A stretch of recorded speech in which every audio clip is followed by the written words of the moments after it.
Hey guys, welcome back to the channel. This is the story about Naruto. What if Naruto has the Sage of Sixth Paths, Part 2. Hope you'll enjoy this video. So before we start, please do support for more awesome content and also hit the subscribe button and share this video with your friends and also support the creator of this fanfic. I have created many playlists, check it out in the channel. So let's start the video. Naruto returned alongside Jiraiya, and with his sword 2 days later, Sarutobi was surprised that it had only taken them that long to recover what they could from the Uzumaki clan. However, he was even more surprised when Jiraiya told him about Naruto's animal path. So you're telling me that Naruto does not need a contract to summon animals? Sarutobi asked Jiraiya, who nodded. Yes, it's one of the powers of those eyes of his. I wonder what else they can do, he said thoughtfully. Sarutobi sighed. Naruto was already progressing nicely. At this rate, he would become stronger than Sarutobi himself in no time, and he had to, so that he could fulfill his dream of becoming Hokage. Sarutobi had always wanted Naruto to be Hokage, maybe not the Godlike Hokage, as he felt that Naruto was too young to be his own successor, but maybe the Rakudame Hokage was not an outlandish idea. This was because of Naruto's rich heritage. He was related to all the previous Hokages, including himself in some way or the other. Even if the idea of fate was absolute garbage, Naruto was fated to be great. What should we do about his training? Jiraiya asked Sarutobi, who smiled. Of course Jiraiya would want to train, after all, he was a genius of hard work, and this was something Sarutobi was proud of. Maybe he had realized since Orochimaru's defection that his favorite student was close to him and would never ever leave. Well, what do you suggest, Jiraiya-kun? He asked Jiraiya. A training trip, let me take him with me. I can teach him loads of jutsus, make him your level. I know he can, thanks to those eyes and his hard work. He comes back to the village and then we integrate him in the ninja corps, he said. Sarutobi nodded. Good idea, but he paused. Jiraiya looked at him with curiosity. But what? I want Naruto to grow up around kids his age. I know that you will make him better, but you can leave your instructions in a sword to write. I want him to grow up here, he said. Have you gone senile, old man? Jiraiya asked Sarutobi. You want him to stay here after all this time, after all the beatings he has taken from some of those drunk villagers? You still want to keep him? Jiraiya asked him. Jiraiya-kun, try to understand, he needs to know friendship, and while I understand that you are already quite attached to the kid, as he is to you, I don't think you are the kind of person Naruto needs, Sarutobi said. Friends? What friends? Jiraiya said. The parents tell kids to stay away from the demon brat, he said, spitting out the last two words. Sarutobi sighed again. Listen, Jiraiya, I want you to train him, but not outside the village. I want you to train him here, is that clear? He asked Jiraiya, who scowled and eventually nodded. My reasons are a little selfish too, Jiraiya-kun. After all, he is like a grandchild. How can I just send him off on a training trip with a pervert and not expect him to come back a total peeping Tom? He asked, trying to lighten the mood. It worked. That Bart will never be as good as me. I am a super pervert. He is nobody, Jiraiya scoffed at. I think you should stick to the original schedule, 2 months after Naruto's first Chunin exams, Sarutobi said. By then the brat won't need a trip, Jiraiya said before waving his hands and leaving out of the window. Windows suck, Sarutobi thought, before returning back to the bowels of infernal hell that was his paperwork. Naruto resumed training soon after returning. His godfather had taken his leave and ran off to do some research for his next book, or whatever the hell that was. He had left Naruto with scrolls full of jutsu, and it hadn't taken him long to master all of them. He found great satisfaction in having learned some of the techniques that were on there. However, the one thing he remembered was his fight with the old man Hokage himself. Flashback. It was almost night, and Jiraiya had just left the village 2 days ago. Naruto was training and had mastered most of the jutsu, while the sword had also taught him, or at least instructed him without any possible way of demonstration, on how to channel chakra and hold a sword. However, just then he was visited by the old man. Naruto, how is your training? He asked him. Excellent, old man, I think I can beat you, he said, smiling. Sarutobi oohed. Really? Well, do you want to spar ninjutsu and taijutsu only? I am afraid I cannot really keep up with kenjutsu anymore. I am too old, plus you don't look like you can still properly use that sword, he said. Alright, let us begin. And thus it began. For Naruto, he had to prove that he was now talented. He just had to beat the Hokage. He charged towards the Hokage and began laying in some punches and kicks, all of which were blocked. The old man moved on pure instinct, and yet he was blocking everything. How the hell was this even possible? Naruto-kun, he said, as he blocked a palm aimed at his heart. Instinct gets better with age. When you grow up to be my age, you will know what I mean, he said, before laying in a fist of his own, which Naruto blocked. However, he stumbled, which allowed Sarutobi to lay a flurry of kicks on him. Naruto blocked all but one, which pushed him back. Naruto flipped and landed on his 2 feet. Nice, he thought, as he began hand seals. Fire style, Phoenix Sage Fire, Naruto called out before blowing multiple projectiles of fire towards the old man, who made some hand seals of his own. Water style, Water Fang Bullet, he said, as he himself shot out some projectiles of water from his mouth which neutralized the fire. I see you took fewer hand seals than most. That is good control, Naruto-kun, he said, making Naruto smile. Well, that's not the only thing I have which is good, he said, as he formed shadow clones, about 50 of them. Let's see you dodge all 50 of them on instinct, old man, he said with a smug look on his face as he charged, but to his chagrin, Sarutobi just stood there before. Fire style, Flame Flower, the old man then jumped and spewed some fiery meteorite from his mouth that landed among the clones, effectively wiping out all but 3 of them. Great, Naruto thought, I will have to bring out the big guns now. Naruto-kun, the old man said he had already gone through hand seals in the time that Naruto had wasted thinking about taking this to the next level. Never ever ponder in the middle of battle, you are too young to do that. Fire style, Great Dragon Fireballs, the old man said, as he launched really devastating looking fireballs in Naruto's direction. Naruto froze up for a second before. Goddamn Kit, just get your head in the game, will you? It was the fox to save the day. Naruto realized that he had one way of defending. Crystal style, Crystal Dome, he called out, as he was surrounded in a dome of crystal. The fireballs hit, however they could not do much to the barrier. Naruto smiled. He had won, now all he had to do was Earth Release, Double Suicide Decapacitation. The old man had somehow emerged from underneath the ground in the dome and had stuck Naruto in the ground, who had only his head sticking out. Not bad at all, Naruto, he said, smiling. Although you are a bit green, I can tell that in a few years you can defeat me without breaking a sweat. The dome receded as Naruto smiled. Who said I haven't beaten you now, old man? He asked him as Naruto was stuck in the ground. Shadow clone, Sarutobi thought as another Naruto emerged from the bushes. This is it, my instant kill jutsu, he said. Sarutobi's eyes widened. It took only one hand seal. What kind of control did Naruto have over this jutsu? What was he going to use? Warak no Jutsu, Naruto called out as he transformed into a naked girl with smoke covering only the barest of her parts. Sarutobi was knocked out thanks to a nosebleed. I win, and you are a perv, Naruto thought. End flashback.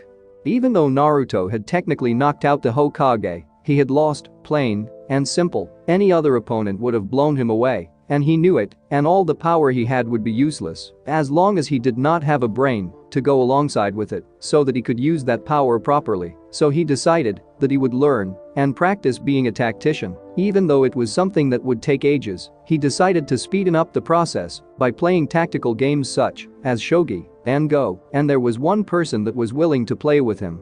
Shikamaru Nara was the heir of the Nara clan, and even though he was the laziest person in the class, it did not take too much scoping to realize that underneath that was a highly proficient brain that could think up strategies effortlessly. Naruto found himself asking Shikamaru for more games of shogi as the days passed, and thus he formed a friendship with both Choji over their competition of eating more ramen and Shikamaru. Soon they became as close to bosom buddies as possible. The two were also close to him in a way because their parents did not discourage them from hanging out with him. They were really cool about it, and this was something Naruto did not understand. He had thought that he would have to earn the admiration of each and every person in the village, but that was not the case. Some people admired him for being as brave as he had been, and that's when Naruto came to a realization that the shinobi families did not particularly mistreat Naruto. They treated him like a normal human being with feelings, and Naruto was gratified that they would do that. 4 months had passed since Naruto had battled the Hokage, and even though he had fought him to the best of the abilities, he had been curb-stomped, and Naruto was itching to get another shot. However, the Hokage was now busy with what was the Chunin exams and did not have any time for Naruto to spare, which made Naruto really angry as he was getting bored. He had finally picked up on elemental manipulation and had mastered the fire element or at least attained moderate competence in it, he would practice daily just in case. He also found a scroll on the Scorch release, fire and wind combination, and the Boil release, fire and water, which Naruto found extremely useful as it produced highly corrosive liquid that he knew would come in handy. He had also taken up lava release and was getting better with it. However, Naruto found that having to pretend to be a loser in the academy was taking a toll on him. It was unlike him to actually stay hidden, as he was a show-off by nature. However, the stupid fox had forced him to keep his identity a secret, and that bothered Naruto a lot. To his credit, at least now he could think about the cool Uzumaki sealing techniques that he was learning at nights when he couldn't practice. He had set up an intruder seal that blew up in the intruder's face in the apartment and marked the intruder with a special dye that could not be taken off, and thus the intruder would be subject to humiliation. He got by the academy by simply pretending to sleep, or actually sleeping without ever giving a damn as to what the teachers had to say to him. He found that this method had worked in the best way. He also became friends with Hinata Hyuga, who had a really bad stuttering problem. At least Naruto thought he did, because she could never ever speak to him without that infernal stammer.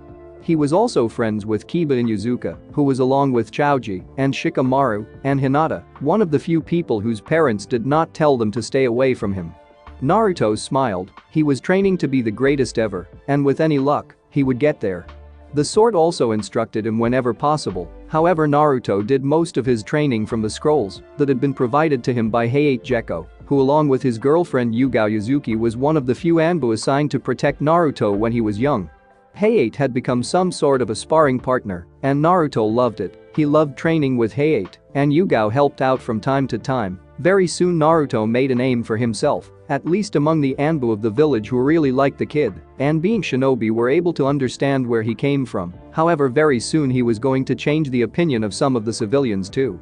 On Naruto's 8th birthday, the villagers looking for him had significantly lessened, some because they knew that the Anbu had taken an interest in the boy, some others because they thought that now that his pranking had been dialed down, the influence of the demon fox had worn thin, and the boy was fighting, and some others because of the rumor that had been spread not many days ago. Tsuneo Hattori was one of the richest merchants of Konoha, and his daughter Ayumi was the apple of his eye, but while traveling with her father and on their way to the capital of Fire Country, they were attacked by bandits, and Ayumi was taken. Naruto, who had been authorized by the Hokage to take on some small C-rank missions for real-world experience, was the one who single-handedly wiped out the bandit camp and rescued a traumatized but otherwise unharmed Ayumi. At first, Tsuneo, who had been one of the most stringent haters of Naruto, couldn't believe his ears that Naruto had rescued his daughter. However, the Hokage had sworn him into secrecy and told him that the details of the rescuer of his daughter were to be kept quiet until the Hokage himself said so. Tsuneo was happy at first, as that would mean the demon brat wouldn't be credited for his achievements. However, when he heard his daughter Ayumi speak so highly of her rescuer, he decided to see what she was talking about and visited him himself. He looked at Naruto's run-down apartment and scoffed. He couldn't believe that someone could live like this, but why would he? After all, he was born rich. "Hattori-san," Naruto said, opening the door he had knocked. "How can I help you?" "I want to talk to you, can I come inside?" Hattori asked Naruto, who shook his head. "Sorry, busy, let's just talk here. I am sure you don't have much to say. You wouldn't want to waste time with the likes of me, I am sure," he said. Hattori could detect a tinge of cynicism in his voice. "I would like to know why you saved my daughter. You knew that she is mine, and I am one of your most vocal haters. Why would you save her, and how did you get so strong?" he asked Naruto, who smiled. "Simple, your daughter is innocent, so why would I hold a grudge? And what kind of a person would I be if I let an innocent girl die just because I did not like her father? And even if it was you, I would have saved you, cause while I might not like you, I know that your business is important for the welfare of this village, and you are a member of the village yourself, so it is my duty, as one of its protectors, to save its members," he said simply. Hattori left soon after. However, he had a lot to think about, and the more he thought about it, the more he realized that if there really was demonic influence on the boy, he would have found his daughter dead. After all, what kind of a demon would be so kind?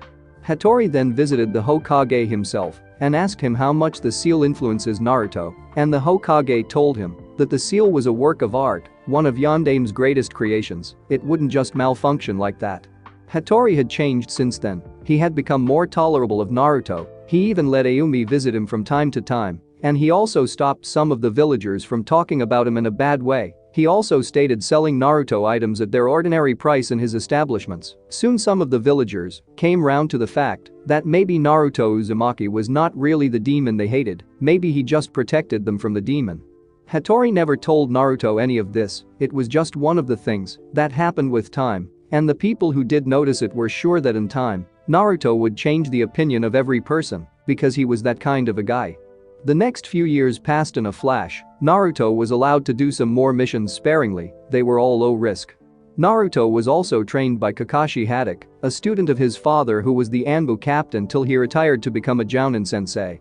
This training was secretive. Naruto was also trained by Anko, who saw herself in him in the art of interrogation. Naruto was as strong as any of the elite Jounin at least by the time academy graduation exams approached, although he was forced to maintain the facade of being dead last. Naruto also became close to Iruka Yumino, who he considered like a brother. Naruto was also responsible for Iruka and Anko going out, as he had introduced them to each other, and through him, they had become close. Naruto smiled as he thought about the day Anko first met Iruka. His life was good. Academy graduation exam day, Naruto is age 13. Naruto's side, these academy exams were too easy, a stupid written test, and a clone jutsu, and he was through. Of course he had to just pass the written test, although he did well on the clone jutsu, and he managed passing, however he sighed, as he looked at the list, he was at the bottom. Dead last. Great, they will never let me live this down in the future he thought, sweating, as he looked at the list. Sakura was Kunoichi of the year, thanks to her perfect written scores, Hinata and Ino were tied second. Naruto was happy for Hinata, although he could care less about Sakura and Ino. Shikamaru was just above him, and Chaoji and Kiba were not too far off. Shino was the second best in class. Good for him, Naruto thought. Hey Naruto, a voice called out to him. It was Mizuki, the one teacher who Naruto was sure was trying to sabotage him in the exams. Mizuki had never liked Naruto and tried as he made it actually do something. Naruto was smart enough to escape each and every time, however now that he had passed and was no longer going to be under the eyes of Mizuki, he wondered what Mizuki probably had to say to him. I know you feel sorry that you are dead last, but I know of some secret test Naruto said to him. Naruto raised his eyebrows, what kind of test was the bastard talking about? It will promote you directly to Chunin, and it's only given to the dead last to test whether he could prove himself to the Hokage himself, he said. Naruto was puzzled, was Mizuki expecting him to believe this? He decided he would play along. Really? He asked, slipping into his enthusiastic voice mask as he began jumping up and down like a retarded monkey. He was probably overdoing it. Later that night. At least I get to sneak past the Hokage this time, Naruto thought. So Mizuki wanted the forbidden scroll of sealing and learn jutsu from it. Naruto decided to tell someone until the chance to learn a jutsu from the scroll came up. He couldn't pass on it, he knew he could take care of it, so he decided that the Hokage would find out. Currently he was hiding in the office, trying as hard as possible to stay hidden. Rinnegan allowed him to mask his chakra in a way that only the best of censors could detect him. Now, time for my revenge, he thought. Over the last few years, the Hokage had defeated him in each and every spar they had ever had, much to Naruto's chagrin. However, he knew that this was all important and that the man was very experienced. However, in the last few months they hadn't had any spars. Gotcha shouted, causing the Hokage, who had just entered the room and took a seat, to jump from his chair and turn in his direction in his stance. Naruto, you scared me, Sarutobi said, before sighing and sitting back in the chair. What the hell was that for? Naruto laughed. This was for all the times you outsmarted me, old man, to show you that I could sneak up on you, he said. I can't lose to old geezers like you, he said. Sarutobi sighed. I am known as God of Shinobi, you know, it's for a reason. I won't just die that easily, he said. Naruto nodded. Yeah, you will, it's Arik no Jutsu easy, he said, causing Sarutobi to sweat. That jutsu is dangerous, he said. I am thinking of putting it in the forbidden scroll of sealing. Speaking of that, Mizuki team says there is a test for the dead lasts in the academy to steal the scroll of sealing and master a jutsu from it and earn promotion to Chunin. I know it's bullshit, but tell me, is it true? He asked the old man. Naruto, where did you get that foul mouth? The old man asked him, and no, it's not. I think Mizuki is a traitor, it is feasible, why don't you go ahead with it and do what he says, I am sure you will be able to apprehend him, he said. Naruto nodded. Old man, make sure you let Mizuki know that I have taken the scroll, he said. Sarutobi nodded before giving him the scroll. Naruto, be careful with that scroll, I know you are going to learn something for yourself, I advise you to think carefully before you do that, there are jutsu on there that are really dangerous, he said. Naruto nodded. Understood, I'm heading out, he said before leaving, through the window. Oh god damn it, Sarutobi sighed as he looked out the window. Okay, let's see, there is so much I can pick up from this, thank god I have a spare scroll, he said, before forming a clone that began diligently copying all the jutsu in a scroll that Naruto would keep for himself. What the hell is this? Naruto thought about looking at one of the techniques. Wood style, sanctuary enlightenment enclosing palm, what is this thing? That kit is what Hashirama used to control the tailed beasts. I think it will be useful if you learn how the voice of the fox boomed. You are right, I think I should learn this, thanks Kurama, he said to the fox, what else is on here? He thought looking at the scroll some more, the clone had finished copying the scroll by now and had dispersed, while Naruto had stashed the scroll in his storage seal. He looked at one of the genjutsu there, illusion technique, infinite darkness, Kurama, isn't that Tobirama Senju's technique, he asked the fox, who agreed. This seems easy, maybe I will learn this first, he thought to himself. 2 hours had gone since Naruto had begun practicing the genjutsu, and thanks to his clones and the Rinnegan's perfect chakra control, he had managed to learn it, it hadn't taken him too long to get the hang of it. Naruto, that voice was unmistakable, it was Iruka's. Naruto gulped, the man sounded pissed. Naruto, Iruka said, finally coming into vision, why did you steal the scroll, Naruto? He asked him, his voice sounded like he was hurt. Iruka-sensei, Mizuki-sensei told me to. He said that, if I learn a jutsu from this, I will be promoted to Chunin, Naruto said, doing his best innocent man impression, which caused Iruka's eyes to widen, so he realized what was up. Interesting. Naruto returned the scroll now, Iruka said to him, however Naruto decided to stick his tongue out. Naruto, Iruka said, the agitation in his voice shooting up. Give me the scroll, Iruka couldn't finish, as kunai hit him, straight in the heart. Time stopped, as Naruto turned around to see that it was Mizuki who had done it, meanwhile Iruka hit the ground, he was dead. Sarutobi was shocked, he had been seeing it all in his crystal ball, he couldn't believe what had happened, he was worried that this would make the fox come out. He decided that the situation called for a personal visit. Naruto, the fox said. Don't lose control, calm down. Naruto was working on pure instinct though, it was as though Naruto was being told by someone about what to do. Naruto, or should I tell you what you really are? Mizuki asked him. Naruto's eyes turned red with Tomo, the Rinnegan had been activated. Mizuki seemed to take a step back when that happened. I will deal with you personally, Naruto said, slowly and menacingly, which took Mizuki by surprise, however Mizuki recovered. Oh sure, a dead last loser like you will take care of me, a Chunin, I believe you alright, he said mockingly, however Naruto had already activated the hand seals. Illusion technique, infinite darkness, he said, as Mizuki's eyes rolled, before he was surrounded by what Naruto would imagine was complete darkness. Mizuki began thrashing around trying to break the genjutsu, however, it seemed too strong for him to break. Naruto on the other hand was taken over again by something that seemed to control him. I will save you, Iruka-sensei, he said before doing the hand seals.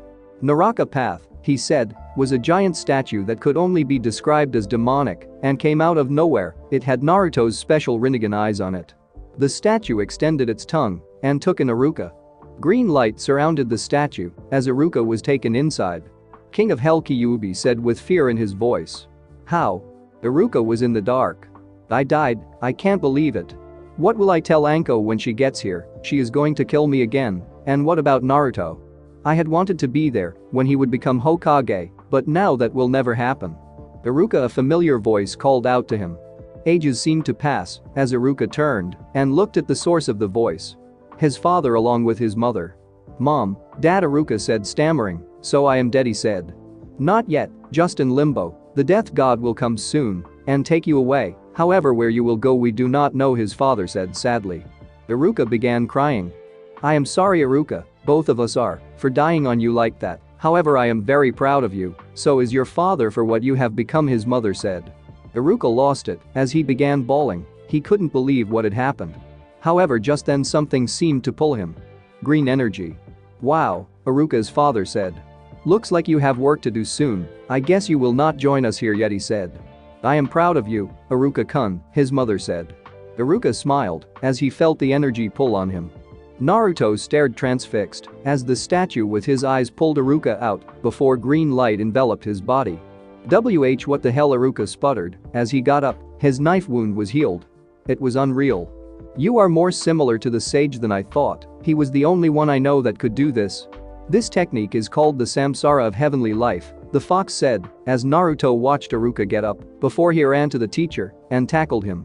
I thought you had died, he said, sobbing, as Iruka looked really uncomfortable and slightly choked. I am fine now, Naruto. I wonder how it happened, though, he said to Naruto, who was still sobbing. He then turned his eyes on Mizuki, who was still thrashing about, seemingly enveloped in darkness. What happened to Naruto?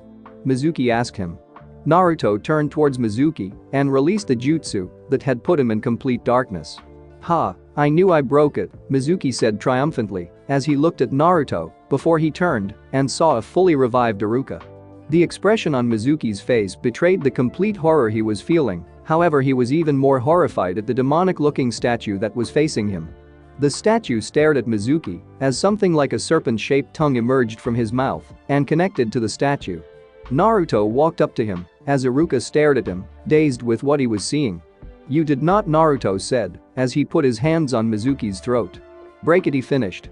I spared you, he said. Mercy, Mizuki cried out, however Naruto was in no mood to do anything of that sort. Tell me then, why did you want the scroll? He asked Mizuki. I wanted to blame you for its theft while I escaped. I wanted power for myself so that I could prove myself to Orochimaru-sama, he said.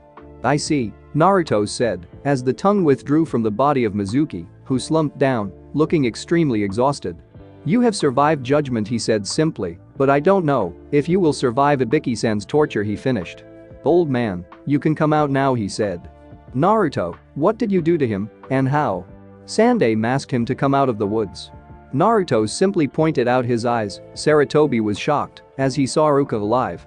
Iruka, I thought you were. I was Hokage-sama, but Naruto here saved me, he said. Naruto, how powerful are those eyes of yours? Sarutobi thought, awestruck. I would have cut the head off this bastard, but I left sword back home. Naruto said, you need to get this bastard interrogated, man. I have to prepare for my ninja orientation the day after, he said that before sun shining out of sight.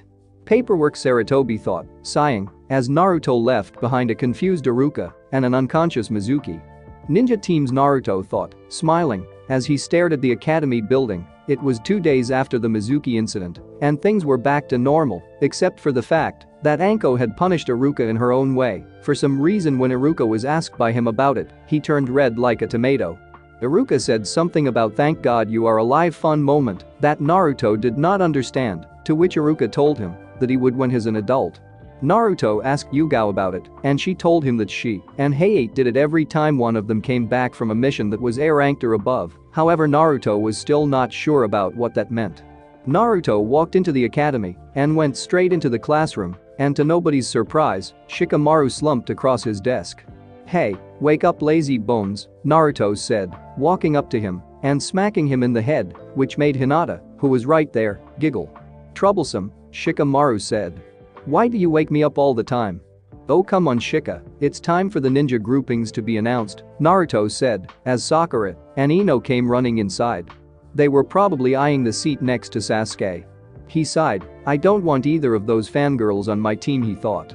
5 minutes later. Team 7 Naruto Uzumaki, Sasuke Uchiha, and Sakura Haruno Iruka said.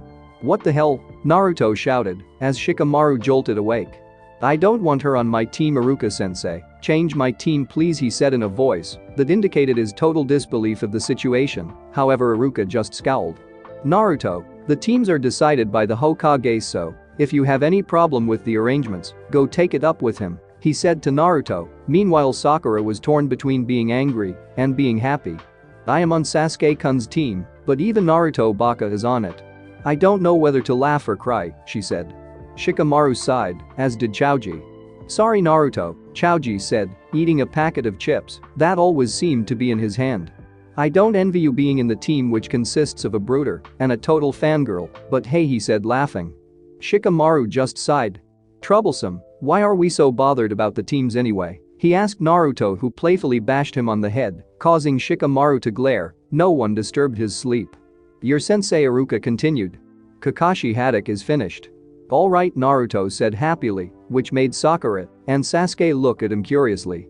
Inu-san is probably the best teacher we could have gotten. He was the captain of Anbu till 2 years ago, before he retired and became a Jounin sensei, he explained to them. Sakura seemed indifferent, while Sasuke was smirking. Yes, Sasuke thought. With the guidance of the strongest Anbu in the village, I will gain the power to defeat my brother. Teammate Iruka continued, giving up on all the distractions that were taking place at the moment and simply reading on. Hinata Hyuga, Kiba Inuzuka, and Shino Aburam. Your sensei is Yuhi Kurenai, he finished. Do you know about Kurenai too, Naruto? Sasuke asked him, and Naruto shook his head. She only got recently promoted, so I don't have any info, but what is it to you anyway? He asked Sasuke, who said nothing. Team 10 Iruka continued, as Team 9 or Team Guy is still in circulation, Shikamaru Nara, Ino Yamanaka, Chouji Akamichi he said, which lead to a giant and resounding what from one Ino Yamanaka, while Naruto realized that the Ino Shikacho trio was being reformed. Iruka-sensei, I don't want to be on a team with the fat guy and the lazy guy, Ino screeched. However, before Chouji could react, Shikamaru just sighed and went back to sleep. Naruto stopped him. Well, Ino, the guy you call lazy and the guy you call fat are much more competent with their little fingers than you are, so just shut up, will you, he said, which stunned Ino. Sakura cheered. Whoa, Ino, the dead son put you in your place, what a shame, Sakura said with a smug look on her face. You are no better, Sakura, actually you are worse than me, or anyone, or even Konohamaru, who is an 8-year-old kid, even he can beat you in a one-on-one, he said, shrugging. Sasuke smirked. However, Naruto was not finished. You didn't actually think that Sasuke would go out with you, did you? I mean, look at him, he wants more power to kill a certain someone. Weaklings like you will just slow him down, he said. Plus you have a really wide forehead, so he finished before walking away. Naruto, Ino called out. That was uncalled for, she said. However, Naruto shrugged his shoulders. He was at the door now, while Iruka was watching him with a shocked look on his face. He had thought that Naruto secretly liked Sakura. Class, Naruto said, your senseis will pick you up after lunch. Team 7, ours will be 3 hours late. Screw this, I'm leaving, he said as he exited the room. Iruka took 5 seconds to recover from that before saying, like he said, class, dismissed. Naruto. It was at the Ichiraku ramen hut, and Naruto was midway his 5th bowl of ramen when Sasuke called him. Naruto turned, scowling. He did not like being disturbed while eating ramen. Yeah, Sasuke, what is it? Naruto asked him. I know you are stronger than you let on, he said. Naruto raised an eyebrow. Huh, he said, feigning ignorance. I saw you in the training grounds yesterday. Tell me, who taught you Bancho Tenin Jutsu? I want to learn it too, he said. Naruto smirked. No, he said simply. Sasuke glared at Naruto. I am rookie of the year, you are dead last, how can I not learn this strong jutsu while you can? He asked Naruto, who decided to put him out of his misery. Listen, Sasuke, you can't learn it, it's my bloodline limit, he said, which caused Sasuke's eyes to widen. You have a clan? He asked Naruto, who nodded. Yep, Uzumaki clan from Yuzoshiogakure. They were wiped out some years ago. My mother was the last survivor. We had the jutsu that attracts everything towards ourselves. So sorry I can't teach you, he said. No one taught me either, I just know it, he finished. HN, Sasuke said as Naruto pulled out a chair for him, asking him to sit down. Sasuke looked at him before deciding to sit anyway. You know, when your family died, I was really happy, he said, which made Sasuke glare at him, and Naruto realized what he had just said. Oh no, not like that, I mean I was sad that the whole clan was wiped out, but I was secretly happy that you survived, cause I thought I would have a person who knew the same loneliness I have known all my life, he said. Sasuke looked at him puzzled. What do you mean? He asked Naruto. I mean I was always lonely, like you. I was in the orphanage, and then I was kicked out. For 2 days I was on the streets till the old man gave me a place, he said, sighing. So I thought we could be friends or something. Then why didn't you say anything then? He asked Naruto, who shrugged his shoulders. I thought the obsession with revenge won't let you have friends, he said simply, to which Sasuke nodded. Listen, We have to be cooperative with each other to be a fully functional team, he said to Sasuke, who nodded again in agreement. Good, you are smarter than the Banshee. Okay, tomorrow we will be given a test. No matter what it is, we have to work as a team. Trust me, I know Kakashi, he stresses on the importance of teamwork, so we will work together, understand? He asked Sasuke, who just nodded. Good, Naruto said, smiling. Old man, give him another bowl, he said enthusiastically. Sasuke stared at him. This guy was different. If he was as lonely as he said he was, why did he smile so often? Why did he not brood much like Sasuke himself did? I will have beef ramen, Sasuke said to Aim, who smiled and nodded, telling him that it would be coming right up. Anko, someone might see us, Iruka said. Anko Mitarashi smirked. That's what makes it so interesting, she said, smiling. They were in Iruka's office. Iruka was on the desk, while Anko was on his lap. Do you know how scared I was? She asked him. When I had heard that the kunai was buried in your chest, I thought they were true. Thank God the rumors were not true, she said, twirling her finger across his cheeks. Iruka smiled. They hadn't told Anko that he was brought back to life by Naruto, who apparently had a bloodline limit. He shuddered as he thought what Anko would do if she ever found out. Anyway, Anko said, I am glad that you are alive, so I will reward you, she said, getting up from his lap and kissing him wildly. Anko, Iruka said, stammering. Stop it, Pete, please, he said, getting worked up. Anko shook her head. Now the desk was facing the door, so all someone peeping through the door could see was Iruka, a really flustered Iruka. That is exactly what Kurenai and Asuma saw as they came into his office without knocking.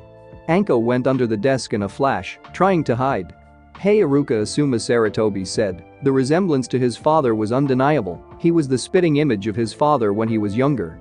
Kurenai was a beautiful woman with wild hair and red eyes. She was the object of desire of many men in the village. However, the object of Iruka's desire was under his desk, pleasuring him.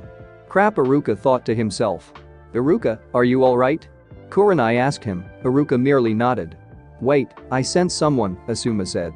At that moment many things happened. Naruto's sun shined straight into Iruka's office from the window, while Anko stiffened under the desk, which caused Iruka a great deal of pain as he let out a large ow. Iruka-sensei, what is Anko-chan doing under the table? Naruto asked him. I can see her trench coat from here. Busted, Iruka thought to himself. Anko is under the table?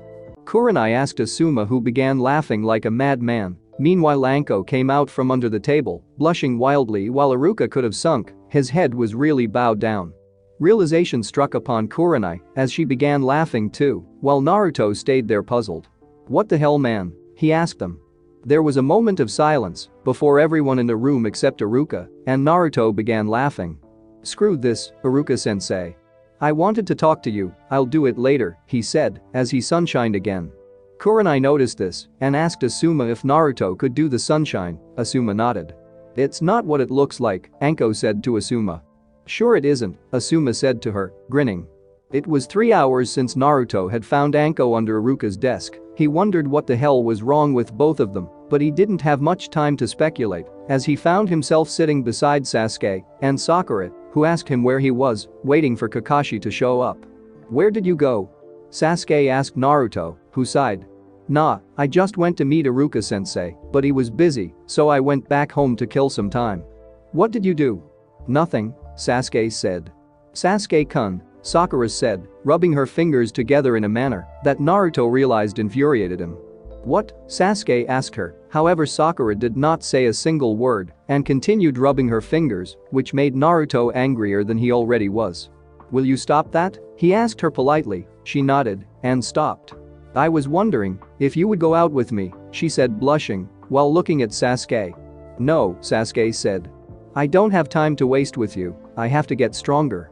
I will help you, Sasuke-kun. With me you can grow stronger, Sakura said pleadingly while Naruto snorted. Please, he said, which made Sakura glare at him. Naruto baka, you say that I am weak, but you aren't any strong either, I can easily defeat you, you know, she said with confidence. This time Sasuke snorted.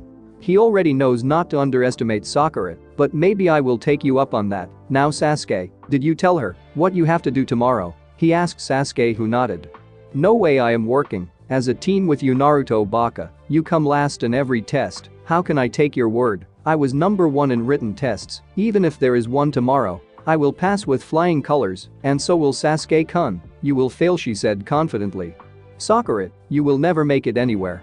I think you dying on our first mission is good for you. I don't want to see you get humiliated, as time wears on, Naruto said, immediately regretting saying that, while Sakura was visibly looking shaken.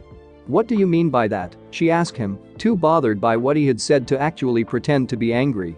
Sorry, but if you think that written skills are important while being a ninja, you will die on our first serious mission. I think you should just give up and become a teacher or something, because people like you are the ones who die first, he said.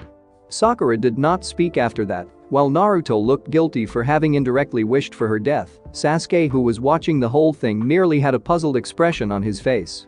That is when Kakashi Haddock came in. Team 7? He called out. The whole room was empty, but the three people nodded anyway. Kakashi's sweat dropped. These guys looked really glum. I am sorry I am late, he said, hoping that was not the reason for their sadness. So, Kakashi-sensei, what happened, lost on the road of life? Naruto asked him. Kakashi smiled, or at least his eyes did. I see you have learned some things from me, eh? Naruto, he thought, now all I have to do is give him an orange book to read, and corruption will be complete. Just wait, Jiraiya-sama, the boy will be my image, not yours, as Kakashi thought, which brought a weird goofy grin on his face, which did not go unnoticed by the team itself. Hey, sensei, stop daydreaming about those pornographic books and do something, will you? Naruto said. Sasuke and Sakura nodded. Kakashi thought I was sweating. My first impression of you guys, you are all annoying. Meet me on the roof, he said, before vanishing in a swirl of leaves. See you guys on the roof, Naruto said, before vanishing in a sparkle of electricity. How did he do that? Sasuke thought. That was so cool, Sakura thought. The two made it to the roof and found Naruto sitting there adjusting his headband. Kakashi was sitting there looking really bored. It looked like the two were having a conversation. What do you mean, electricity looks cooler than leaves? I won that one, Naruto said. However, Kakashi shook his head. No, I still think leaves are cooler, he said. What are you guys talking about? Sakura asked them, and they shook their heads. Nothing of importance, Pinky. Now we all introduce ourselves, our likes and dislikes, and our dreams for the future, Kakashi said. Sakura was glaring at the Pinky remark, while Naruto was smirking. You first, Inu-sensei, he said. Kakashi let out a smile which indicated his displeasure of being called that. Okay, I am Kakashi-sensei. I like a lot of things. I dislike a lot of things. My dreams for the future are none of your damn business, he said, which made Sakura and Naruto's seat drop. All he told us was his name, Naruto thought. You first, Sakura, Kakashi said. I am Sakura Haruno. I like, she said, before blushing at Sasuke. My dreams for the future, she said, before letting out a perverse giggle that Kakashi would have been proud of. I dislike Ino and Naruto Baka, she said, hoping Naruto would be disheartened, but the effect was the opposite. Naruto was really pleased at this for some reason. Blondie goes next, Kakashi said. Naruto Uzumaki, I like ramen, and my friends, I dislike a lot of things. White foreheads with pink hairs are included, he said, looking at Sakura, who was seething upon hearing this. Dreams for the future, I want to become Hokage and protect the village, for it is my duty, and also restore my clan to greatness, he said. Naruto Baka, you don't have a clan, why are you lying? You are just a clan-less loser. I'm sure your parents were stupid idiots who left you cause they realized you were worse than them, Sakura said to him, trying to take a potshot at Naruto for having insulted her. Oh, Kakashi thought, as Naruto stuck one of his hands and turned away from them. Bansho Tenin said, as Sakura flew towards him, while another hand formed a blue swirling ball that looked dangerous. Sakura came, and his hand landed straight on her neck, as the other hand with the blue ball came very close to her head. However, at the very last moment, the ball disappeared, and Naruto simply smacked Sakura on her forehead. You could have died, Sakura-chan, he said, spitting every word. Be glad that you are a comrade, Naruto finished, while Kakashi was sweating. He thought for sure that Naruto would finish her off. Do not insult my family, ever again, do you hear me, he said, tightening the grip on her neck. Sakura nodded, the message received loud and clear. This guy, Sasuke thought. How much is he hiding from all of us? Sasuke thought. Sasuke, are you going to introduce yourself? Naruto said, as he released Sakura, who was coughing and looking at Naruto, eyes full of fear. I am Sasuke Uchiha. I don't particularly like or dislike anything. My dream is to restore my clan and kill a certain someone. Okay, Kakashi said, meet me at training ground 10 tomorrow at 5 am for your final test before you become a genin, he said, sighing when he realized that they already knew that they were going to take a test. Don't eat breakfast, he said, you will puke it out if you do, he finished. Team 7 nodded. Dismissed, Kakashi said, Naruto, you stay back, I want to talk to you. Sasuke and Sakura left. While Kakashi stared at Naruto, there was almost a 5-minute-long silence between them before Kakashi spoke up. What was that? Why, he asked Naruto. She insulted my parents, I can stand it if she insults me, but she insulted my mom and dad, the reason she is alive right now, he said. Kakashi sighed. Naruto, I know, but in your life, as a ninja you will find that many people will try to goad you into getting a reaction. Are you going to foolishly be goaded into doing something reckless? He asked Naruto, who shook his head. Remember, Kushina and Minato-sensei were very close to me too. They meant everything to me ever since my teammates had passed away, and I was angry too. But did you see me prepare a Chidori to shove down her chest? He asked Naruto, who shook his head. I know you are still a little green, but you need to learn to control your emotions, he said. Okay? He asked Naruto, who nodded before smiling. I guess I will apologize to her tomorrow, he said. See you, Kakashi-sensei, he said, before vanishing in a crackle of electricity. That was cool, I wonder how he did that, Kakashi thought before leaving. Uzumaki, I am talking to you, a voice said. Naruto was just outside his apartment when he heard someone call out to him. He turned around and saw that it was a pink-haired woman who was like Sakura, except she was a bit more adult-looking. Can I ask you why you threatened to kill my daughter? After all, I have never ever mistreated you like the others, she said. It was true, Sakuya Haruno knew that Naruto was different from the monster because she knew his mother, Kushina Uzumaki. She was one of the few civilians aware of Kushina's Jinchuriki status, and Kushina was one of her best friends, alongside Hitomi Hyuga. Who are you? Naruto asked the woman, who was clearly Sakura's mother. Sakuya Haruno, she said. Well, she insulted my parents, you know that? He asked her. She shook her head. Sakura had left that bit out. I can't stand anyone insulting my parents, and so I lost control of the situation. I will apologize tomorrow, he finished. You know who your parents are? Sakuya asked him. How? Your parents died on the night the Kyuubi was sealed into you. I mean, so many deaths on that day. No one actually knows who exactly are your parents, she said. Naruto smiled. So, you think I am a demon, eh? He said. Sakuya shook her head. She thought the boy had been given a raw deal and wanted to tell him that. You are really courageous, he said. I wish Konoha had ninjas like you, he said. Sakuya was confused. What do you mean by that? She asked him. Naruto stared at the woman. You go against the villagers like that, eh? I wish there were more people like you, he said simply. Oh, and by the way, I know who my parents were, but I don't think I will tell you, what he said, before pulling her inside the apartment and sitting her down on a chair in the apartment. Now Sakuya was petrified. What are you going to do to me? She asked, scared. Naruto smiled. Nothing, just give you something to drink, because you seem friendly, he said, as he took out a glass and poured some orange soda in it before taking a swig from the bottle and giving the glass to Sakuya to drink. Not poisoned, Naruto said, as Sakuya looked at him shocked. Naruto, I don't think. Just drink, he said. I apologize to you. I wish your daughter was as tolerable as you are. I guess that wide forehead of yours holds some intelligence, unlike your daughter, he said, smiling. Sakuya smiled. Your mother used to make fun of me too, she said. Kushina, you are more like her. Unfortunately, I don't know who your father is, but I can guess, she said. You knew my mother? Naruto asked her, in shock. Sakuya nodded. Yes, she had that demon fox in her, as well. She was just like you, so I do not hate you like the others, she said to him. Can you tell me about my mother? He asked her, desperate to know anything. She nodded and spent most of the night telling him funny things about his mother.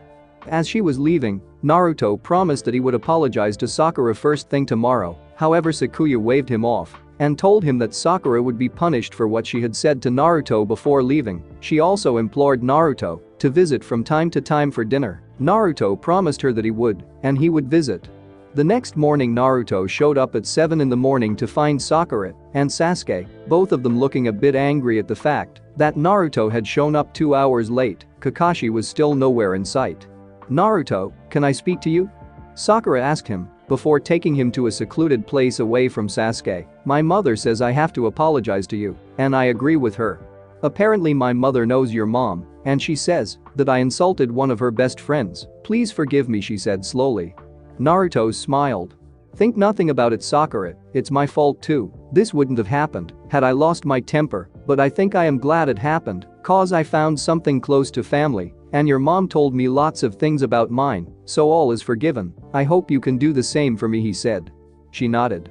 It's my fault, Naruto, I always wanted to prove myself to Sasuke-kun, and I was just not behaving the way I should have, but I had time to think. You are stronger. Yesterday you could have taken my head off, and I was angry at first, but the more I thought about it, I realized that all I have ever done is hold you back. It's my fault, she said to him. Naruto smiled. You know, you could always train and get stronger. Maybe Sasuke will notice you more, he said. Sakura smiled. Do you really think so? She asked him. Naruto nodded. Unless he is gay, that is, but I don't think he is, he said, which made Sakura giggle. Can you help me grow stronger so that I can impress Sasuke-kun? She asked him. Naruto's grin faded. I will help you grow stronger, but I will only do that the moment you get your priorities right, he said. Upon seeing Sakura's expression, he decided he would elaborate. Sasuke is not the reason you should grow strong. You should gain strength to protect your precious people. The day you realize this, I will help you, but I don't think I will need to help you then, for you will grow stronger, no matter what, he said. And trust me, don't let people tell you you hold them back. Try proving them wrong. Train to show that they are wrong. There is no greater satisfaction in life than proving the naysayers wrong. Trust me, he said, smiling. Sakura smiled too. Friends? She asked him to extend her hand. Naruto smiled. Sure, just try not to fangirl too much, and we will be fine, he said. Taking her hand and shaking it. Sakura scowled at that before smiling again. Naruto saw Sasuke coming towards them and smiled. Alright people. Whatever this test is, we have to work as a team, so, as long as we do that, we will be fine. Ready? He asked them. They nodded. Just then Kakashi materialized out of nowhere and saw Team 7 sitting together. They looked united. Looks like they will pass. I hope they stay this way. We might have one of the strongest teams to come out of Konoha ever since the three legendary Sannin themselves. Good, sorry I am late. I was helping an old woman with her groceries, he said. Naruto smiled. I came late too, Kakashi-sensei. I was lost on the road of life and was looking for a map. Good, now for your test, all you have to do is take these bells from me. If anybody does not do that by lunch, I will send you back to the academy, he said simply. Alright, begin, he said, as he attached the two bells hanging around his waist. Team 7 was hiding together. There are 3 of us and only 2 bells, what do we do, Naruto? Sasuke asked him. Kakashi never said that each of us has to grab a bell, so we will divide those bells into 3 and pass. Now here's the plan. I fight him first and hold him. Sasuke and Sakura can sneak around him and try to grab the bells, alright? He asked them. Naruto, why don't you just do the gravity technique you used on me? Sakura asked him. I can't, the aim is difficult, as the area I am aiming for is very thin. Don't worry, we'll pass, he said before stepping out. Keep your eyes on Sakura, we have to sense the appropriate moment and steal the bells, Sasuke said. Sakura nodded. She had to be successful and not hold anyone back. Kakashi-sensei, Naruto said, his Rinnegan eyes activated as he stared calmly at Kakashi. Don't hold back, he said simply. Kakashi smiled. Those eyes, Sasuke and Sakura thought together, what happened to them? You think you can survive a full onslaught from me? He asked Naruto, who nodded. We have never sparred, have we? He asked him, and Kakashi nodded. Okay then, Kakashi-sensei, he said, smiling. Lesson 1. Taijutsu, he said before disappearing and reappearing behind Kakashi and lashing out a palm at him, which Kakashi barely got to. Naruto unleashed a flurry of jabs and kicks while trying to land a hit, however to Kakashi's credit, he blocked them all. However, the fight was getting too hard to focus on to the naked eyes, and Sasuke and Sakura were feeling it. I can't keep up, when did he get so strong, Sasuke thought. Naruto, Sakura thought. The fight continued before Naruto finally managed landing a kick, however Kakashi flipped away and landed at some distance. Naruto immediately formed hand seals. Lesson 2. Genjutsu, Naruto said, as Kakashi's eyes widened. Naruto had too much chakra to perform those. Illusion technique? Infinite darkness, Naruto said, and the effect was instantaneous. Kakashi was surrounded by complete darkness, but to Sakura and Sasuke, it did not really matter. So you can do this too, eh? He asked Naruto, however he couldn't see Naruto nodding. Too bad, Naruto, you will find that even in darkness, I am really very competent, he said. We'll see, that Naruto said, as they began exchanging blows again. Kakashi was relying on sound to counter Naruto.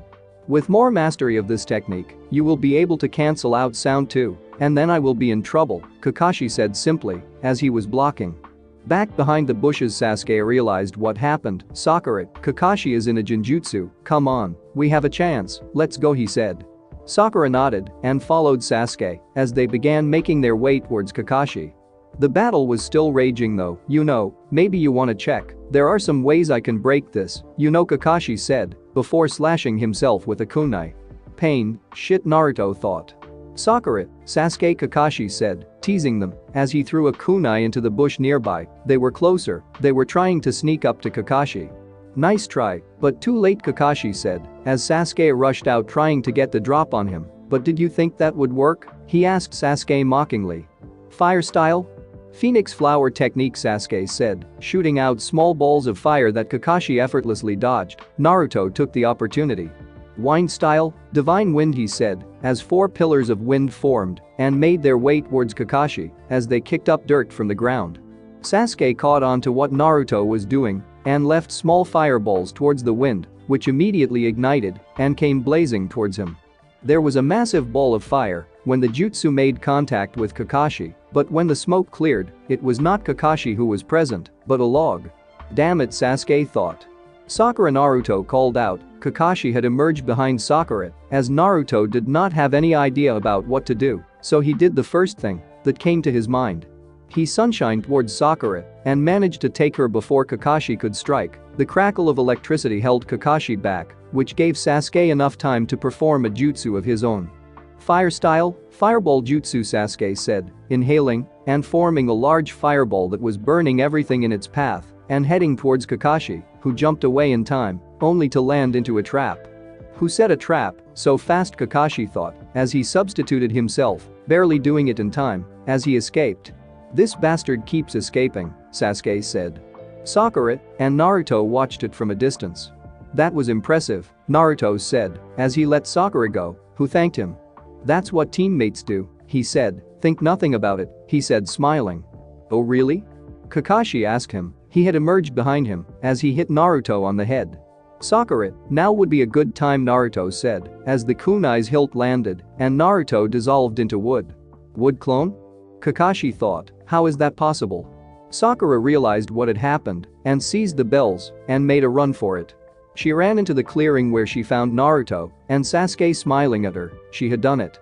Good job, Sakura, Sasuke said, as he cut one bell into 2 and gave one half to Naruto, keeping the other for himself while giving Sakura a whole bell. Kakashi said smiling, nice job, not only did Naruto keep me busy and provide shock value, Sasuke and Sakura performed their jobs admirably. I dare say you seized the bells from me, so you pass, he said. Naruto smiled, maybe a team wouldn't be so bad after all. Fire style? Fireball jutsu, Sasuke said, inhaling and forming a large fireball that was burning everything in its path and heading towards Kakashi, who jumped away in time, only to land into a trap. Who set a trap so fast, Kakashi thought, as he substituted himself, barely doing it in time, as he escaped. This bastard keeps escaping, Sasuke said. Sakura and Naruto watched it from a distance. That was impressive, Naruto said, as he let Sakura go, who thanked him. That's what teammates do, he said, think nothing about it, he said smiling. Oh really? Kakashi asked him. He had emerged behind him as he hit Naruto on the head. Sakura, now would be a good time, Naruto said, as the kunai's hilt landed and Naruto dissolved into wood. Wood clone?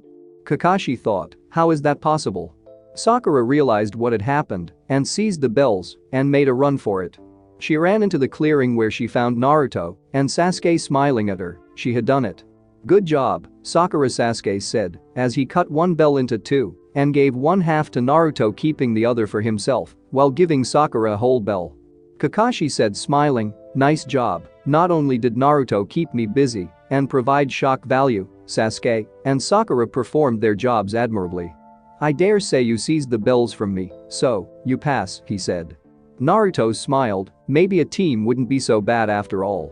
I think you guys realized the importance of working as a team, because in the shinobi world, those who disobey the rules are trash, but those who abandon their comrades are worse than trash. Always remember that and make sure that you guys work together like you did today, and we might have one of the best teams to ever come out of this village, Kakashi said, which made Naruto and Sakura smile with pride, while Sasuke merely smirked. Naruto, what are those eyes? They look weird, Sakura said, indicating the strange ripple-patterned eyes that Naruto possessed. That single Tomo there is like the Sharingan. I wonder what that is that a Dojutsu? Sasuke asked him. Naruto sighed about the time that he said something to someone about his abilities. Yes, he said. Like the Sharingan, this is also a Dojutsu. It's called the Rinnegan, but I want you to keep it quiet, he said to Sasuke, who nodded. Why do you want to keep it quiet, Naruto? Sakura asked him. I have my reasons, just do what I say for now, don't tell anyone, it'll be alright then, Naruto said. His teammates nodded. What power do those eyes give you? Is that the power of gravity I saw you use? Sasuke asked him, and Naruto nodded. Yes, there are some other things, I haven't discovered it yet, so even I don't know, since I am the last clan member to possess these eyes, I don't have anyone to teach me, so I guess I will learn it as I go along, Naruto said. Naruto, how did you do the wood clone? Kakashi asked Naruto. These eyes give me control over all the 5 basic chakra natures, and I can combine them to form sub-elemental chakra. As well, as a matter of fact, I also have ice release and storm release and many others. It's really cool, he said. Interesting, Kakashi said. This would have to go to the Hokage. Well, I guess we should be heading home. Tomorrow the team reports for our first mission, Kakashi said.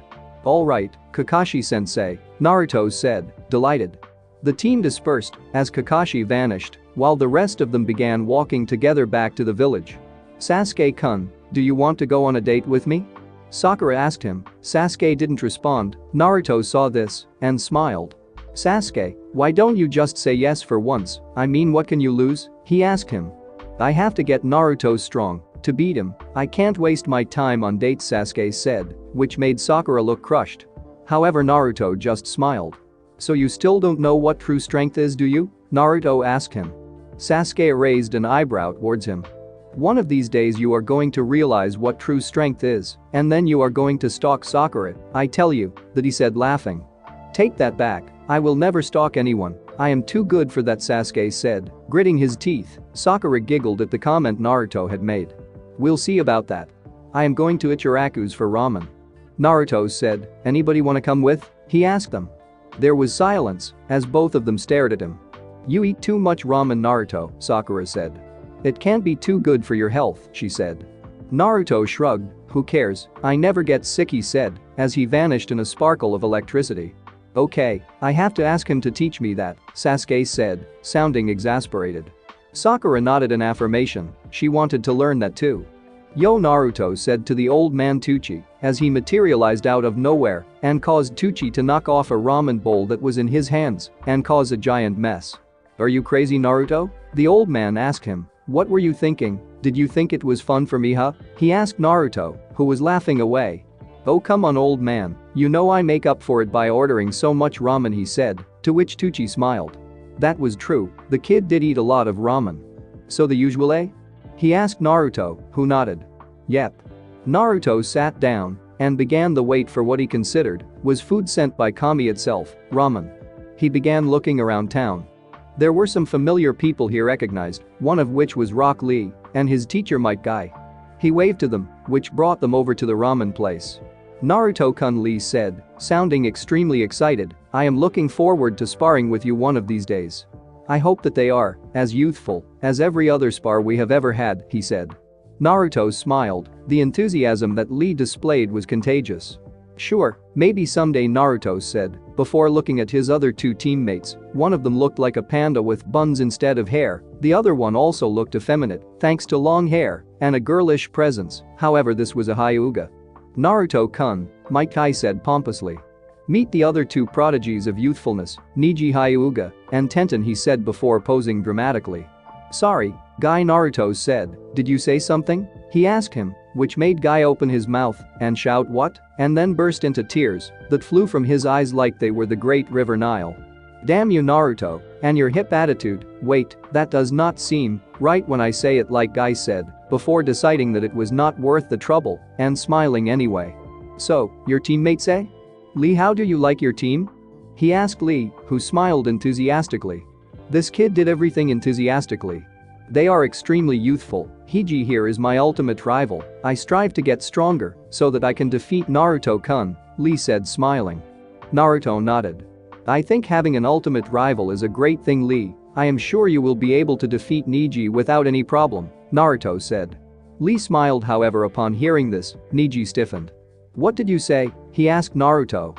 I said Lee can easily defeat you if he works hard enough, Naruto said to Neji, detecting the tone of Neji's voice and staying on alert. However, Neji did not do anything foolish. He just stepped back and smiled. As if a person who can't even channel chakra defeats me, fate has dealt Lee the wrong cards. You know, he can never beat me, just like a dead last loser such as you can never beat me, he said to Naruto with a smug smile on his face. Neji Tenten said in a tone that indicated warning, Guy and Lee were too shocked to say anything. You are a Hyuga, aren't you? Naruto asked Neji, who nodded. No wonder you are so pompous. Well, let me tell you something, Neji, there are some eyes that are better than that Byakugan of yours, Naruto said, smiling. Neji snorted. The Sharingan is no match. Not the Sharingan, Naruto said, there is a better Taijutsu, but I don't think I will tell someone as meek and lowly as the Hyuga about it, Naruto said. Now it was his turn to wear a smug smile on his face. You dare insult the Hyuga clan? Neji asked Naruto, who simply nodded. I don't care what clan it is, people like you who believe in fate and not even work towards changing it cannot be considered proper shinobi or even human beings, but keep thinking that way, Naruto said to Neji, who was now visibly angry. My sister, Hinata-sama, Neji said, spitting out Hinata's name. Told me about you a lot, she said that you never give up whatsoever and keep trying, but what is the point of trying? If you don't even have any talent, you are just a big loser, like my sister Hinata, Neji said. Don't call her Neji, Naruto said. Just because she is a good human being who shows compassion, don't you dare insult her, she is 10 times the person you can ever be, Naruto said. The conversation was slowly heating up. Lee, Guy, and Tenten did not seem to bother with stopping it. Good human being, eh? Neji said with disgust laced in his voice. We'll see if that helps her become a strong shinobi, Naruto. Naruto smiled, just like Sasuke, even if you are ignorant as to what true strength is, the day you realize what it is, the giant stick in your ass will automatically be removed and you will be cured of your sickness, Naruto said. Guy-sensei, Lee, Tenten-san, I have to go, I don't think I can stand talking to such a loser, he said. Of course, you have no clan, your parents probably abandoned you, your mother and father are probably happy that they left a dead last loser behind. I can't see anybody ever wanting you, Neji said. Neji, taking that back and apologizing, Guy said he knew Naruto's mother and father, although the kid himself did not know, and he knew that Naruto would find him touchy. It's okay, Guy-sensei, it's alright, I know how my parents died and where they are right now, I know it. But at least they didn't die like Neji's father here, Naruto said. How dare you? Shut up. Naruto said, unleashing a wave of Kai, upon which Neji paled, even paler than what he actually was. One day I get my hands on you, Neji, and then for insulting my parents, I will beat the living shit out of you. I will take you to an inch of your measly little life and make you wish someone activated that cursed seal on your head, and then, if your fate is good, I will leave you that way. Or else. Naruto trailed off, unleashing more Kai. Neji was almost paralyzed at this point. Naruto was using some of his demonic chakra, and that was seriously high grade, killer intent like that was not pleasant for anyone to ever experience. Naruto, I apologize on behalf of my teammate, Tenten said, and the Kai receded. Neji breathed a sigh of relief, however he tensed up when he saw Naruto's face and looked into his piercing blue eyes. I meant every word, Neji, you better not ever run into me, ever, he said. Neji snorted, but before he could say anything, he was taken away by Guy-sensei and Lee. Tenten had an apologetic look on her face as she left, bidding Naruto a goodbye. Naruto sighed, he finished what remained of that ramen. The encounter with Neji had put a bad taste in his mouth, and the appetite he had worked up had vanished. He can make wood clones, did you know that, Sandaime-sama? Kakashi asked the Hokage, They were in the Hokage's office, and Sarutobi was buried in mounds of paperwork, wondering about how he could possibly escape the punishment that was given to him. Sometimes he wished he had never become the Hokage. Yes, Naruto told me about his ability to combine nature chakras and create the sub-elements. It's very tempting, don't you think? Those eyes of his. We need to keep this hidden for as long as possible. Otherwise there might be people, including some on the council itself, that might do something out of jealousy, he finished. I agree, although it was surprising when he used that technique. I was forced to drop my guard down, and Sakura stole the bells. That was some fine teamwork. They have potential, Kakashi said. Kakashi, you might be right. Wait for the other Jounins to turn in their evaluation results, will you? Let's see if the Ino Shikacho trio and Team 8, the other two teams with potentials mirroring your own team, pass, Sarutobi said. Kakashi nodded. Just then the door opened, and Asuma and Kurenai came in, holding hands. Kakashi and Sarutobi both raised an eyebrow when they saw that, and Kakashi giggled, while Sarutobi stifled a laugh. Kurenai blushed as she detached her hand from Asuma's and stood away. The public display of affection was not intentional and completely by accident, as even Asuma seemed to realize that maybe that was not the best idea. About time, Asuma the Hokage said. So, how did your team do? Brilliant, Asuma said. They realized soon enough that they had to work as a team, and Shikamaru has potential. He is just very lazy. Choji is loyal to Shikamaru, and Ino is a loudmouth. But when forced, she worked fine with them together. Looks like they had it in their genes to be a good team, Asuma finished. Sarutobi smiled before turning to Kurenai. Oh, yes, Kurenai said. Team 8 passed with flying colors. They realized the importance of teamwork. Hinata is a total team player, and Kiba might be a hothead, but he is a good person and did what the leader, Shino, asked them to. Shino has the potential to be a strong squad leader. I think we, as a whole unit, make a fine tracker team. With dogs, bugs, and Byakugan, Kurenai finished.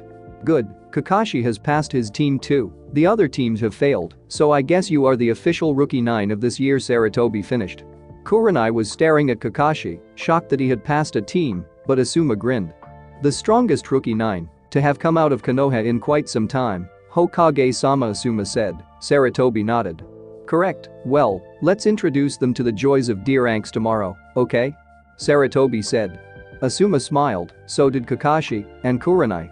This was going to be fun. They were looking forward to seeing the reaction of the genin to all the boring missions they would have to accomplish. Okay, that's it, I am fed up with that damn cat, Naruto said. I will kill it and spray its brains all over the wall and feed it to the Inuzuka dogs if I have to catch that thing one more time, before crossing his arms and sitting down cross-legged, obviously sounding pissed off. Naruto, Iruka said, sounding angry, show some respect to the Hokage, will you? You are a genin, you start off by doing some low-rank missions, he said. You are not ready to take on something more serious, he finished. Oh come on, Iruka-sensei, you of all people, do not believe what Naruto said before pouting. This is serious, I am sick of doing those stupid D ranks. Why should I have to clean a fence? Let the people clean their own damn fence, Naruto said. Sasuke nodded while Sakura was looking down, afraid of what the Hokage might say. However, Sarutobi was smiling.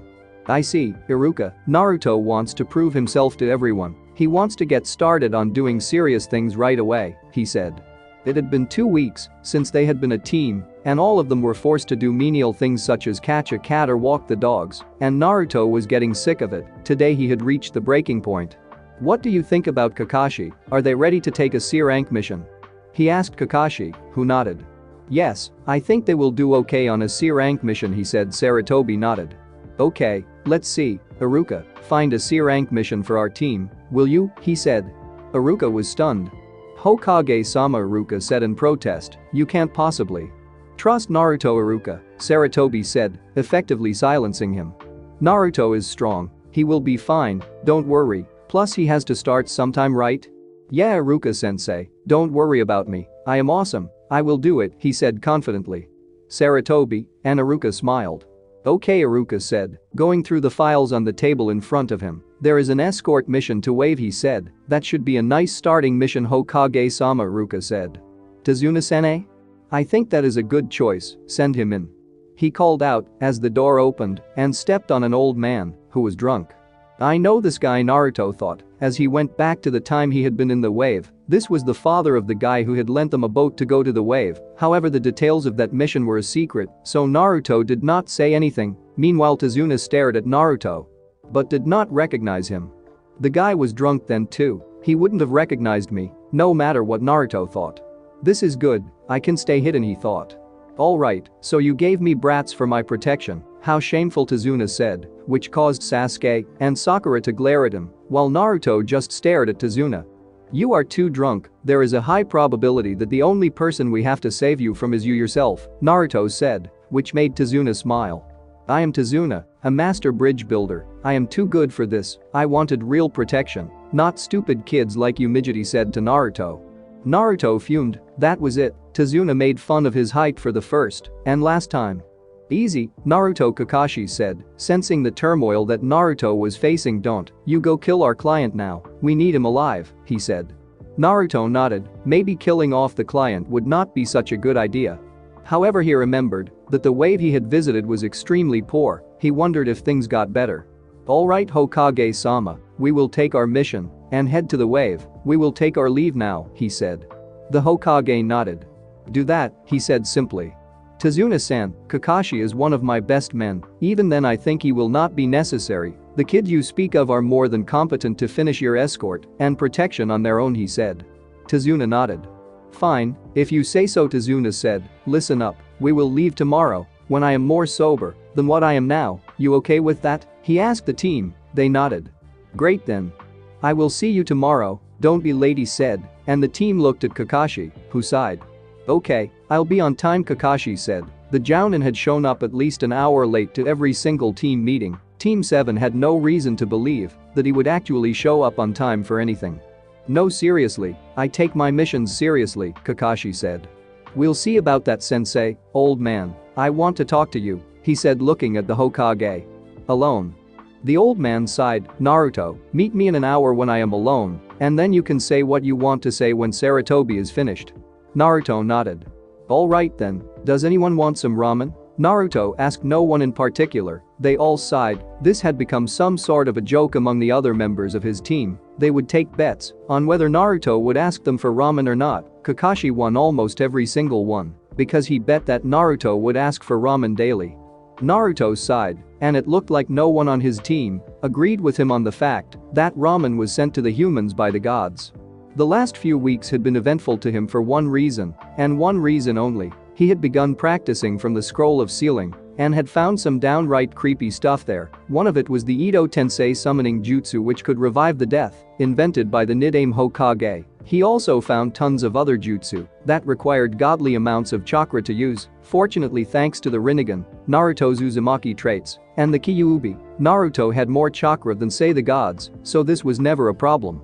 He had also discovered the Chibaku Tensei, one of the most powerful jutsus of his Rinnegan, that could pull objects in the vicinity by extreme gravitational pull to create a huge sphere that could obliterate everything trapped within it.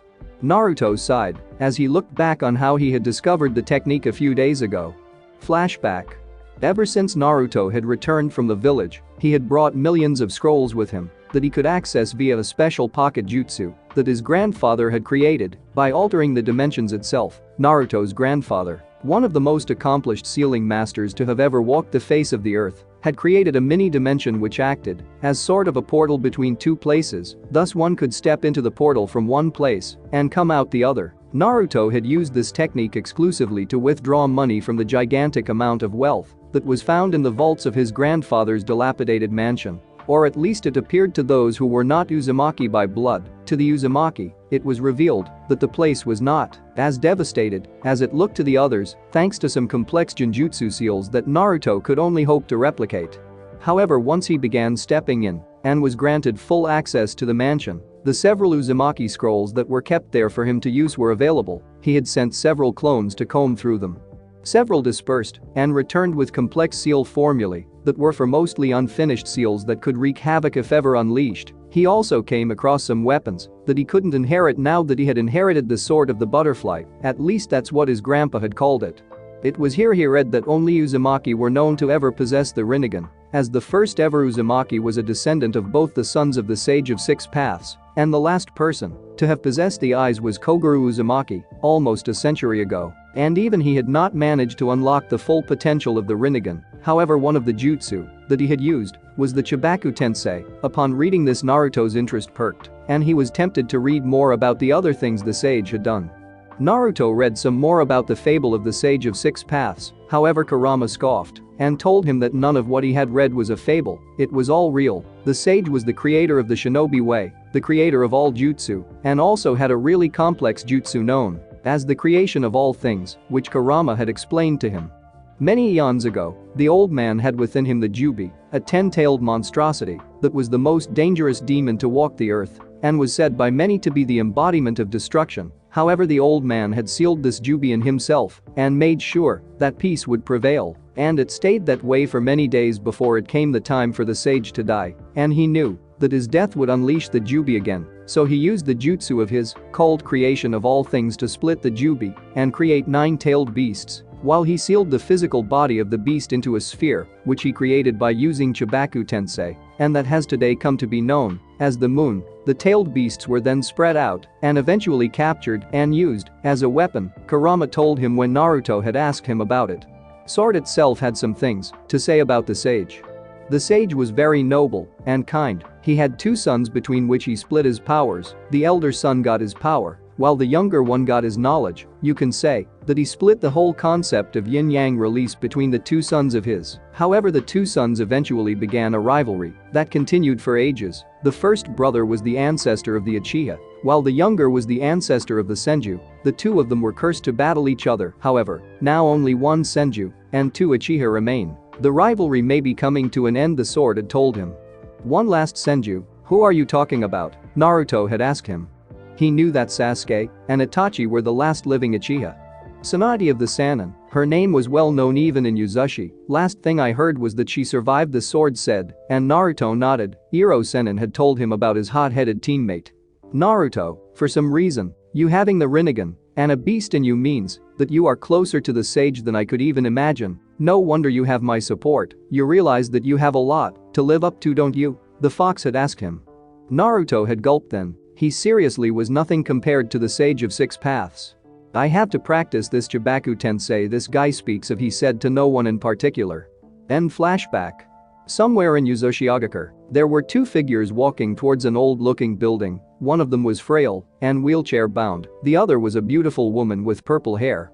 The woman made some hand seals, and all of a sudden, a paper was summoned which shaped itself into a bird before flying away.